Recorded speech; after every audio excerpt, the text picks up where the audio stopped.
Assalamualaikum warahmatullahi wabarakatuh. Perkenalkan, nama saya Orza Tifa dengan NIM A1Q11950. Di sini saya akan menjelaskan tentang pendekatan konseling eksistensial. Pendekatan konseling eksistensial. Pengantar dan tokoh utama konseling eksistensial. Salah satu tokoh terapi konseling eksistensial mengatakan bahwa masalah fundamental manusia adalah kehampaan hidup. Sudah pasti bahwa pernyataan tersebut tidak berlaku untuk semua orang. Banyak individu yang hidupnya sungguh bermakna. Akan tetapi, bagaimanapun juga, apa yang dikatakan Rollo May tetap menyampaikan kebenaran yang mendasar. Konseling eksistensial mencoba memberikan jawaban atas permasalahan fundamental ini dengan mengedepankan renungan filosofis tentang apa artinya menjadi manusia. Tulisan ini akan mengupas logoterapi sebagai salah satu pendekatan konseling eksistensial dalam upayanya menemani pergulatan manusia untuk menemukan makna hidupnya. Tokoh utama konseling eksistensial. Tokoh dari eksistensial humanistik adalah Abraham Maslow, yang terkenal dengan teori aktualisasi diri. Selain itu, ada tokoh lain dari eksistensial humanistik, yaitu Carl Rogers, yang dikenal dengan metode terapi yang berpusat pada klien atau yang bisa disebut client-centered therapy. Konsep utama konseling eksistensial. Ada beberapa utama dari pendekatan eksistensial, yaitu yang pertama, kesadaran diri. Manusia memiliki kesanggupan untuk menyadari dirinya sendiri, suatu kesanggupan yang unik dan nyata yang memungkinkan manusia mampu berpikir dan memutuskan. Yang kedua, kebebasan, tanggung jawab, dan kecemasan. Kesadaran atas kebebasan dan tanggung jawab bisa menimbulkan kecemasan yang menjadi atribut dasar bagi manusia. Yang ketiga, penciptaan makna. Manusia itu unik dalam arti bahwa dia berusaha untuk menemukan tujuan hidupnya dan menciptakan nilai-nilai yang akan memberikan makna bagi kehidupannya.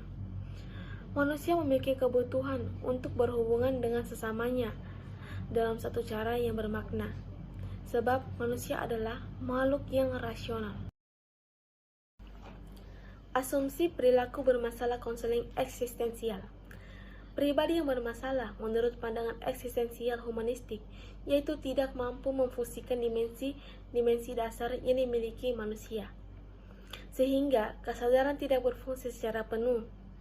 Di antaranya inkongruen, tidak dapat dipercaya, tidak dapat memahami dirinya sendiri, dan bermusuh dan kurang produktif. Pribadi sehat dan bermasalah. Yang pertama, pribadi sehat. Pribadi yang sehat menurut pandangan eksistensial humanistik yaitu mampu memfungsikan dimensi-dimensi dasar yang dimiliki manusia sehingga kesadaran bisa berfungsi secara penuh. Yang kedua, pribadi bermasalah. Pribadi yang bermasalah menurut pandangan eksistensial humanistik yaitu tidak mampu memfungsikan dimensi-dimensi dasar yang dimiliki manusia sehingga kesadaran tidak berfungsi secara penuh. Di antaranya inkongruen, negatif, tidak dapat dipercaya, tidak dapat memahami diri sendiri, bermusuhan dan kurang produktif pada kehidupannya sehari-hari. Tujuan konseling eksistensial.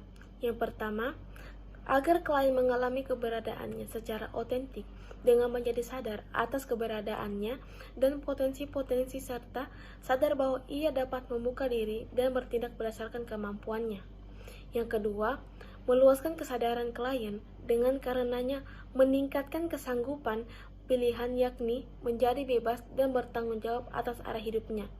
Yang ketiga, membantu klien agar mampu menghadapi kecemasan sehubungan dengan tindakannya, memilih diri dan menerima kenyataan bahwa dirinya lebih sekedar korban kekuatan-kekuatan deterministik di luar dirinya. Peranan konselor. Yang pertama, mengakui pentingnya pendekatan dari pribadi ke pribadi. Yang kedua, menyadari peran dan tanggung jawab terpis.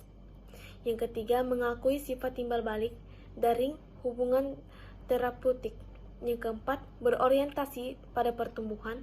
Yang kelima, menekankan keharusan terapis terlibat dengan klien sebagai suatu pribadi yang menyeluruh. Yang keenam, mengakui bahwa putusan-putusan dan pilihan-pilihan akhir terletak di tangan klien.